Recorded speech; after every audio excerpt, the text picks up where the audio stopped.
ఏంటి కావేరి, పరిస్థితి ఇలా అయిపోయింది? నా తల్లికి బర్త్డే విషెస్ కూడా చెప్పలేకపోతున్నాను. అర్జున్ బాబు, మీరేం ఫీల్ అవ్వకండి. నేను అత్తయ్య బర్త్డే మర్చిపోయానేమో కానీ మనం విషెస్ చెప్పేశాం. అవునా? ఎప్పుడు? ఒకప్పుడు మీరు నన్ను కలిసి కాకుండా ఫోన్ కూడా చేయకుండా బర్త్డే విషెస్ చెప్పారు. మీకు గుర్తుందా?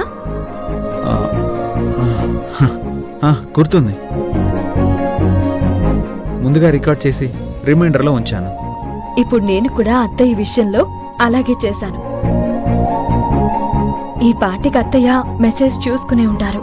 Thank you Kaveri, thank you so much.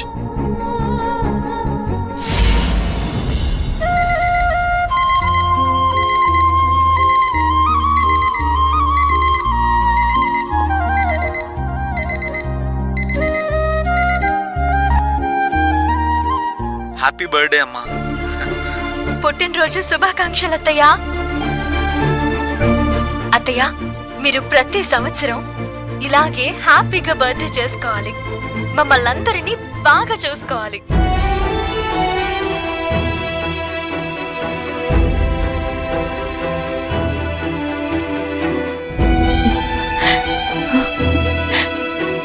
ఒకసారి కావేరికి అర్జున్కి ఫోన్ చేస్తే, అమ్మా హ్యాపీ బర్త్డే అమ్మా. థ్యాంక్ యూ తల్లి, థ్యాంక్ యూ సో మచ్. అని హ్యాపీ బర్త్డే అని. థ్యాంక్ యూ కాకి. భువనమ్మ, పుట్టినరోజు శుభాకాంక్షలు. Happy birthday aunty. Thank you అమ్మా. భువనేశ్వర్ గారు, ఇలాంటి పుట్టినరోజులు మీరెన్నో జరుపుకోవాలి. థ్యాంక్ యూ అండి.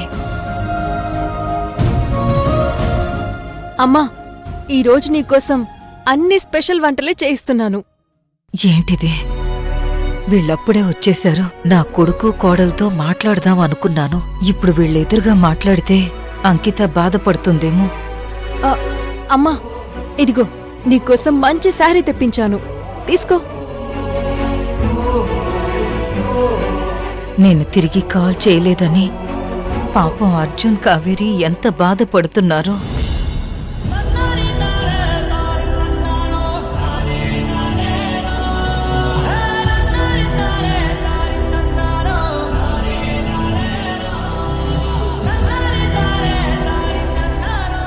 అర్జున్ బాబు,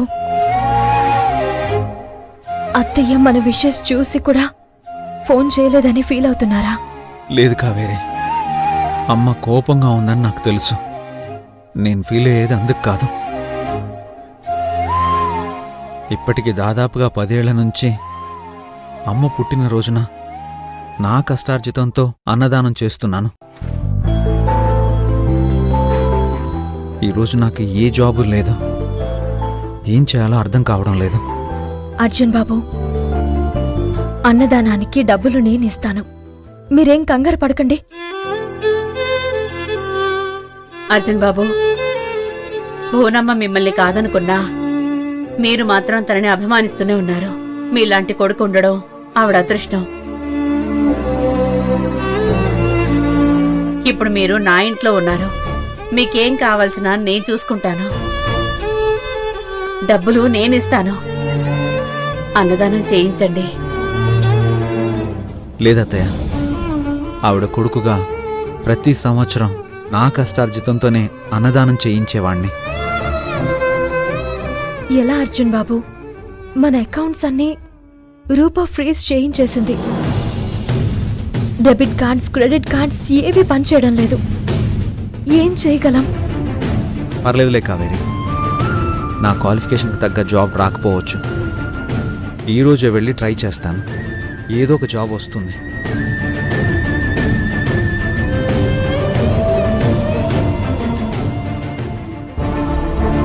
పద. మీరు నేను చెప్పినట్టు చేయండి. ఈ ప్రాజెక్ట్ ఎలాగైనా మనకే రావాలి. అమ్మా నమస్కారం. నమస్కారం. కూర్చోండి. చెప్పండి, ఎవరు మీరు? ఏం కావాలి? అమ్మా, నా పేరు కరుణ. నేను కస్తూర్బా అనాథాశ్రమం నుండి వచ్చాను.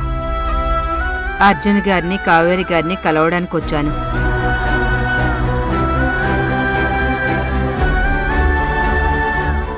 వాళ్ళిక్క లేరు. మీకేం కావాలో చెప్పండి. అయితే భువనేశ్వరి గారున్నారా? నేనే. ఏం కావాలో చెప్పండి. అమ్మా నమస్కారం. పుట్టినరోజు శుభాకాంక్షలు.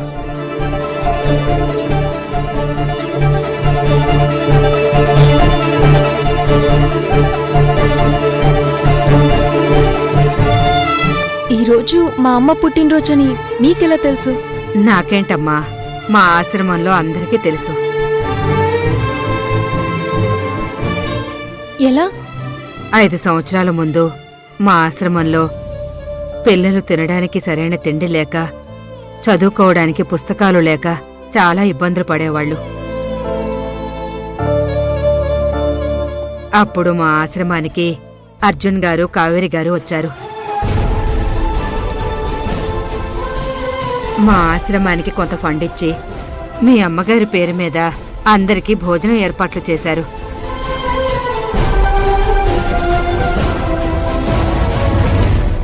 మీ కోడలు కావేరి గారు పిల్లలు చదువుకోవడానికి తగిన వసతులు కల్పించారు. వాళ్ళ దయ వల్ల పిల్లలు ఈరోజు కడుపు నిండా భోంచేస్తూ చక్కగా చదువుకుంటున్నారు. మంచిదమ్మా. ఇవన్నీ కావేరి ట్రస్ట్ ద్వారా చేశారా? లేదండి, అర్జున్ ప్రసాద్ గారు వాళ్ళ అమ్మగారి పేరున ఇదంతా చేయిస్తున్నారు.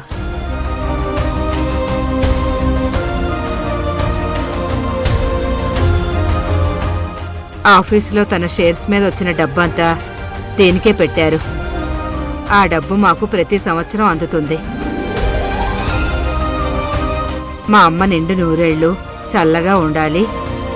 ఇది నేను మా అమ్మకిచ్చే పుట్టినరోజు కానుక అని మీ అబ్బాయి, మా అత్తయ్య చల్లగా ఉండాలి అని మీ కోడలు కోరుకున్నారు. అమ్మా, మా ఆశ్రమం తరపున మీకో చిన్న చిరు కానుక తీసుకోండి.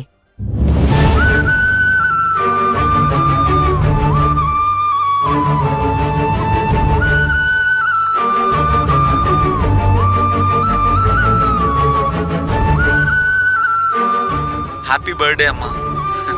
పుట్టినరోజు శుభాకాంక్షలత్తయ్యా. ఆశ్రమంలోని పిల్లలందరూ మీకు విషెస్ చెప్తూ సంతకాలు చేశారు.